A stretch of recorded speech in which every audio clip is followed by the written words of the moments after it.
You ever see one of those movies you just want to say is good and tell everybody to go see it, but deep down, you know it's not?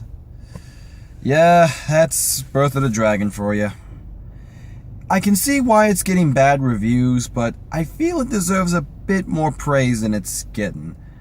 And I can see why a lot of it is split down the middle. Most of the reviews I've seen of this thing have it at around a 50 to 55%. And I can see where that's coming from, because the Bruce Lee sections where he fights Master Wong or Sifu Wong, I should be saying, is actually really good. The character duality between the two builds up naturally, and it's surprising to see Bruce Lee being an antagonist in this movie. It seems like in the trailers, it's all Bruce Lee is just teaching his students, and there's a bit of, I don't want to say racism, but kind of racism between him and Wong, where it's hinted at that the reason why Wong is there is to fight Bruce Lee because he's teaching white people. And all seriousness aside, Kung Fu actually was built in the Shaolin Monastery, and they did want to keep it in-house. There's actually a good line in the movie where Bruce Lee's student is talking to Master Wong, and he says, "Why do you keep it to yourself?" And he simply says, "Why do you not share the atomic bomb with us?" "Well, it's mass destruction." And Wong says, "Well, Kung Fu is that. It's a weapon of mass destruction, but where yours uses the death force, ours uses the life force. Qi, or Qigong." And that's the one thing I will give this movie credit, and I think that's why it's getting around a 50. Because the half of the movie that focuses on the duality between Bruce Lee and Master Wong is really good. It's clear that Bruce Lee is young in this movie, and it's taking place in 1965. I'm sorry, 1964. So Bruce Lee is actually really young. I believe he would be around 24, maybe 25. And Long Wong is actually a Shaolin master. He's been doing this for a longer period of time, and it shows. And he knows the one thing that Bruce Lee doesn't have. Yes, Bruce Lee is, by technical sense, stronger and faster. There is one component that he is missing, and it is heavily emphasized in this movie. It's the spirit. So, unlike previous movies I have seen where the title is very misleading, I'm looking at you, the Emoji Movie, Dark Tower, and, of course, Annabelle Creation, this one actually follows true. It is actually the birth of the dragon. It's Bruce Lee going from the arrogant youth that he was and just trying to make it big in movies. And granted, that's not for a bad reason. He was trying to do it to share Kung Fu with the world. He actually becomes humble throughout it, and the journey lets you see the legend he becomes. I would say somewhat spoiler, but we all know how this goes. One thing I will give the movie credit though, they actually keep it very time specific. Because at the time, Bruce Lee was practicing the style that Ip Man, or Ip Man, depending on how you want to translate it, taught him a style known as Wing Chun, which is very heavy, fast speed and attacks to overwhelm your enemy and redirect their incoming blows to quickly counter them. It's all about the high speed, and that's something they take really good care of in this movie, is to show the various styles, because not all Kung Fu is the same.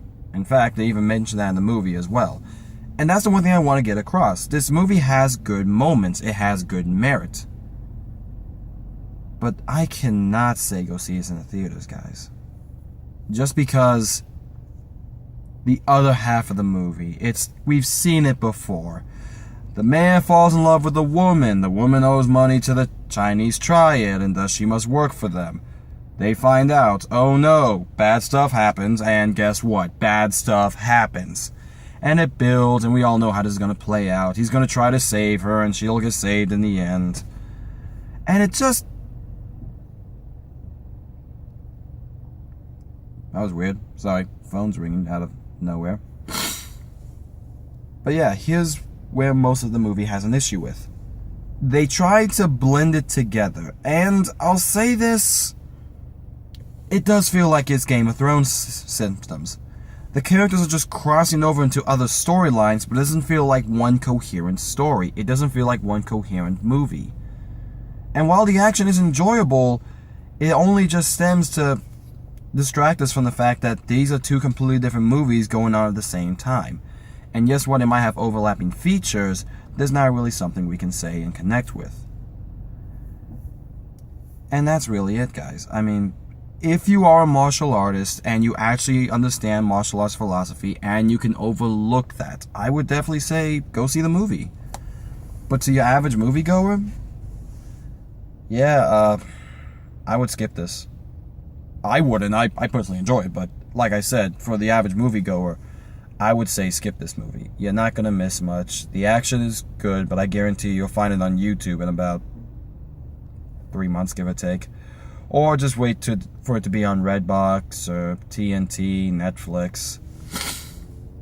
And then really just fast forward the scenes after you get, when Steve tries to make with his girlfriend that has all about as much chemistry as, well, me and my phone charger here.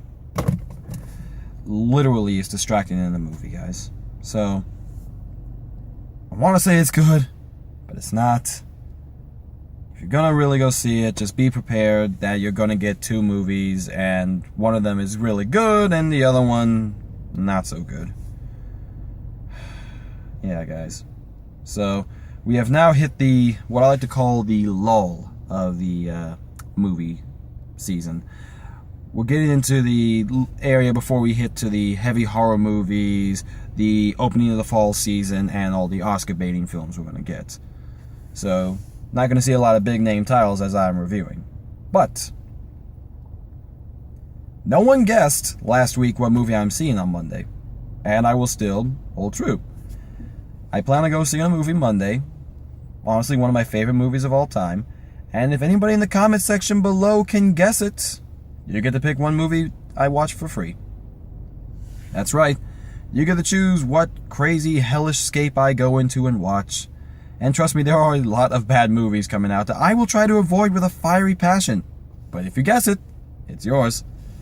And before anybody who happens to know me happens to try to guess my favorite movie of all time, no, sorry suckers, that's coming back into theaters September 14th and September 19th. Mark it on your calendar. Castle of Cagliostro, coming back to the big screens. And you can bet I'm going to be there for both the subbed and the dubbed version. Seriously. The movie's done, you can stop the review. I'll watch something next week, but listen to this. My favorite movie of all time is Hayao Miyazaki's Lupin III and the Castle of Cagliostro. It was one of the first full-length Lupin III movies, and it was the first Hayao Miyazaki full-length film. This movie is critically acclaimed. It's amazing. It was a spectacle at its time. The visuals, the music, the humor, the action.